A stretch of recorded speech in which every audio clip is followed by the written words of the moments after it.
were already promised to them by God. Yet, still, they need to drive out all the pagan tribes that are illegal settlers in that place. Doon sa Kanaan, na ipinangako ng Diyos sa kanila ng promised land, maraming mga nakatirang mga iba't ibang tribo.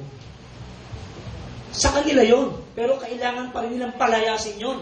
At para mapalayas nila yon, kinakailangan itaboy nila sa magitan ng digmaan ng labanan. Hindi mo pwedeng pakiusapan, "Hoy, demonyo, please, lumayas ka in Jesus' name."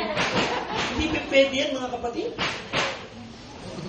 Kaya sabi ng Diyos, "Be strong and be courageous." Bakit? Marami kayong kalaban na dadatnan doon mismo sa pangako ng Panginoon. Now listen, bago natin makamit ang mga magaganda at mga bagong pangako ng Diyos sa ating buhay sa 2012, maraming demonyong pipigil muna dyan. Hello? Hindi papayag ang demonyo na basta si Bishop Ariel Culeto ay magkaroon ng brand yung bagong sasakyan na service niya sa 2012. Hindi papayag ang mga demonyo na, sige na nga, sa'yo na to. Hindi kinakailangan talagang i-drive out mo mga demonyo pumipigil sa blessing na yan. Hello? At yung mga nakatirang tribo dito, hindi lang isa, hindi lang tatlo, 7. At meron pa ako na-discovering mga karagdagang pang iba. Sino-sino sila? Mga Canaanites. Sabi natin, Canaanites. Cushites. Perizzites. Kerisites. Lakas nyo, Jebusites. Amalekites. Hittites. At di nagtatites. O, kita nyo, hindi nyo na lang pag-ditsyon. Baka may ganun tribo dito, Mga di nagtatites at mga dalawang klase yan Di nagtatites at mga takot sa tites. Mga kaltites. Ito yung mga demonyo palalayasin mo na nandun sa pumipigil sa pangako ng Diyos para sa'yo. Kaya nga, you need to be strong. Amen? Para ma-bless ka talaga ni Lord sa 2012, dapat mapalayas mo yung mga mga tribong ito na nakatira doon sa pangako ng Diyos para sa iyo. Amen? Dapat mapalayas mo yung takot sa tights. Mapalayas mo yung hindi nagtatights sa buhay mo. Para ma-bless ka ni Lord sa buhay mo. Amen! Palakpakan natin. Pamalakpak na. Hakobats. Puro hakot lang ang alam niya. You see, the enemy is too many. Maraming kalaban. Sabi mo sa katabi mo, maraming kalaban. At hindi pwedeng kaya nga si Manny Pacquiao, lahat halos na itumba niya, puro Meksikano. Hindi niya na itumba ito nang wala siyang paghahanda. Nagpakalakas, nagpakatapang, nagpakatatag si Manny Pacquiao inside out. Kaya naman kita nyo, naitaob niya lahat ng kalaban niya. Amen? Amen? Na-maintain niya ang kanyang title, ang kanyang victory. At nag-enjoy siya sa kanyang blessing. Why? Kasi inihanda niya ang sarili niya, inside out, na maging malakas at maging matibay. Amen? Palapakan natin ang pangatlo, mga kapatid. What are the rewards? Meron bang gantimpala kung tayo magpapakatatag at magpapakatapang? Meron ba tayong mapapala?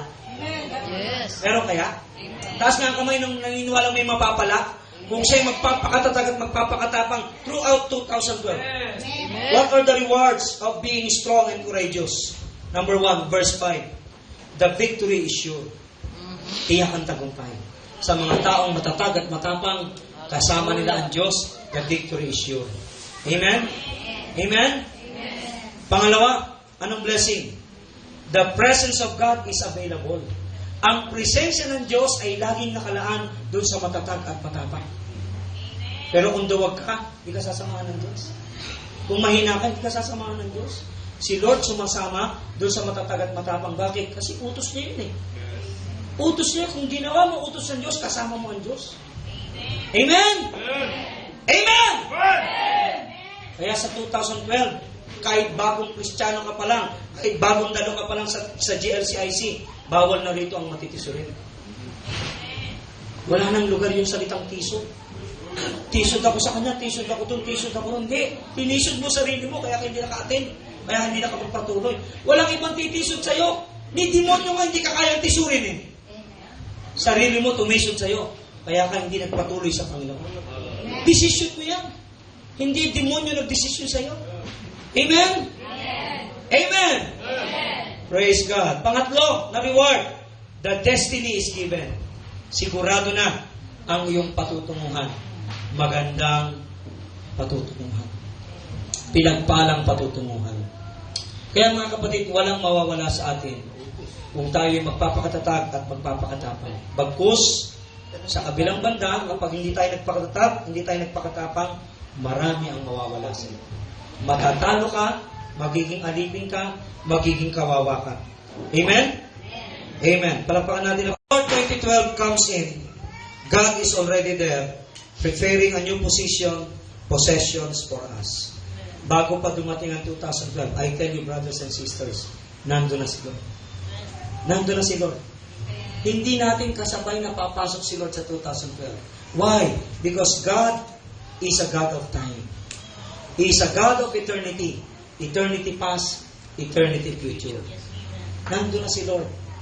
Tayo pa lang ang hinihintay ng Lord na papasok doon.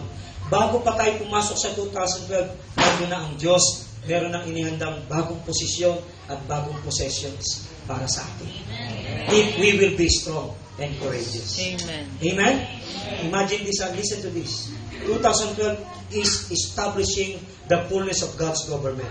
Sa 2012, I tell you, brothers and sisters, pag nagpakatatag tayo, nagpakatapang ng lubusan para sa Panginoon, makararanasan natin, ipupwesto tayo ng Diyos sa mga bagong posisyon. Amen. Promotions at possessions sa buhay natin. Amen. Amen? But we need to be strong and courageous always throughout the year to be in the right position and to have the right possessions in 2012 season. Hallelujah. Right position and right possessions is available for those who are strong and courageous. Do you want to be courageous? Are you willing? Are you ready to be courageous and be strong? Amen? Magpakalakas tayo at magpakatapang. Hindi sinabi ng Diyos kay Joshua, Joshua, huwag kang mag-alala, palalakasin kita at patatapangin kita. Hindi. Why? Ang pagsama ng Diyos ay sapat na. Sapat na malaman natin na ang pagsama ng Diyos ay magbibigay sa atin ng tapang at lakas ng loob. Kapag alam mong kasama mo ang Diyos, walang dahilan para matakot ka at manghina ka. Amen? Anong sabi ng Diyos kay Moises, kay Joshua? Kung paano ako inakasama ni Moises, makakasama mo rin ako. Ang Diyos hindi nagtatanggi ng tao. Pantay-pantay ang pagsama ng Diyos. Basta kung malakas ka lang at matatag. Tumayo tayong lahat ng kapatid.